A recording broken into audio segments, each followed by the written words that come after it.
more or less 100 years before the birth of Saint Rita. During her time, this monastery was called the Monastery of Saint Mary Magdalene, which accepted women who were separated from their husbands, single mothers, converted prostitutes, and widows. Saint Rita entered this monastery as a widow. There was another monastery called the Monastery of Saint Lucy for the consecrated virgins. The life of Saint Rita. She was born at Rocaporena, a village 5 kilometers from Cascia in 1381, to Antonio Lotti and Amata Ferri. They were farmers and peacemakers. Saint Rita became the wife of Paolo di Ferdinando Mancini, a rough man. Her marital life was very difficult, but she prayed for the conversion of her husband. Later on, there was the conversion.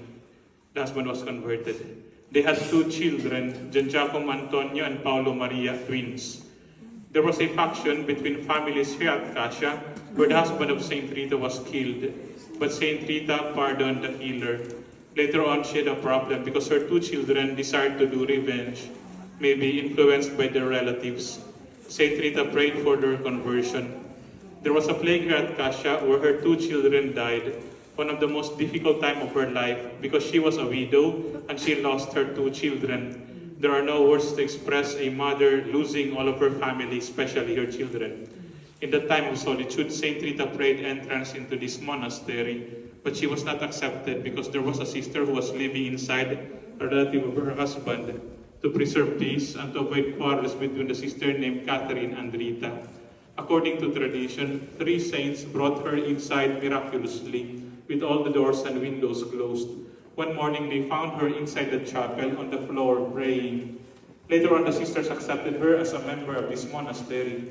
The Mother Abbess, to test the humility and obedience of Saint Rita, gave her a dried branch to plant and water. Saint Rita placed the branch there, and water coming from this well, every day she took good care of the branch. It grew and it became a vine of grapes.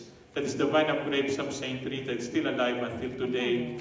Every year, the sisters would send a basket full of its fruits to the Pope in Rome as a gift.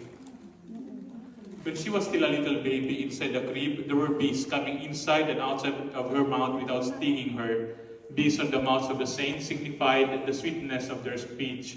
They spoke about love, they told the truth, they spoke about peace.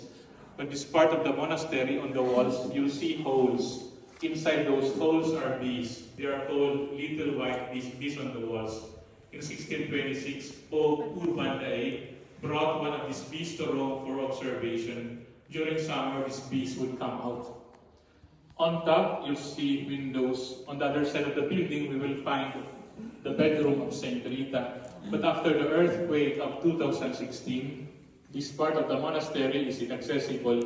Therefore, the sisters placed important things of Saint Rita inside this room. Inside, you'll see 2 pictures, the photo of the bedroom of Saint Rita and the photo of the crucifix, where according to tradition, Saint Rita received the stigmata on her forehead while praying in front of Jesus on the cross. The meaning of these stigmata: sufferings. Once it is a sharing in the sufferings of Jesus Christ on the cross, it attains salvific redemptive value. But suffering without Jesus, it is meaningless, senseless suffering.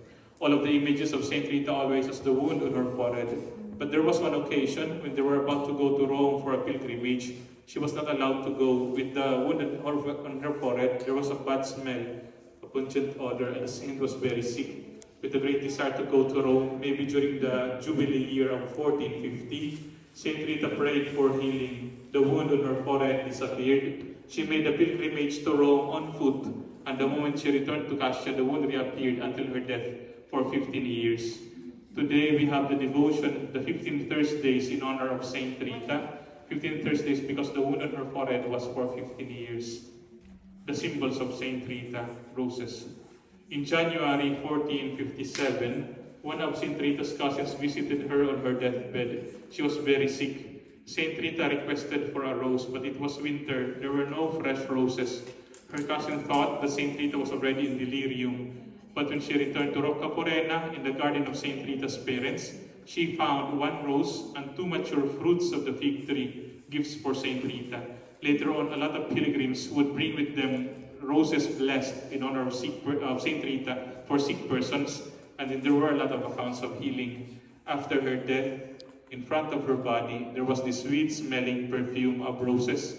Until today, inside this monastery, or inside the church, in front of the body of Saint Rita, there are still pilgrims who are receiving the gift of sensing the sweet-smelling perfume of roses.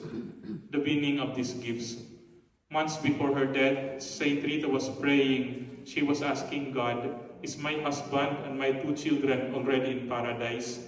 And her cousin returned, bringing with her the gifts of 1 rose and 2 mature fruits of the fig tree during winter. It was as if heaven replied to her prayers that yes, her husband arose, and her 2 children, 2 mature fruits of the fig tree, they're already in heaven. These thoughts consoled her. Saint Rita lived here for 40 years. She was married when she was about 14, 16 years old. A span of 18 years as a wife, as a mother. Then she lost her husband, she became a widow, and she lost her 2 children, and 40 years as a sister in this monastery. During her time, that was their chapel. This was their dining hall, the refectory, the kitchen. On this side is the recreation hall, and on top is the infirmary for the sick and elderly sisters. On this side is the novitiate, where new sisters are formed. And at the back, it's the orphanage, Orfanatrofe di Santa Rita. It's called the Beehive of Santa Rita, L'Alviare di Santa Rita. Today there are 27 sisters in this monastery. Brothers and sisters, true devotion to Saint Rita, like true devotion to the Blessed Virgin Mary, Mother of God, should always lead us to Jesus. Let us pray for the intentions of Pope Leo. Let us pray for peace in Ukraine, in the Holy Land, in the Middle East. Let us pray for peace and unity in our families. Our help is in the name of the Lord, who made heaven and earth. Our Father, who art in heaven, hallowed be thy name.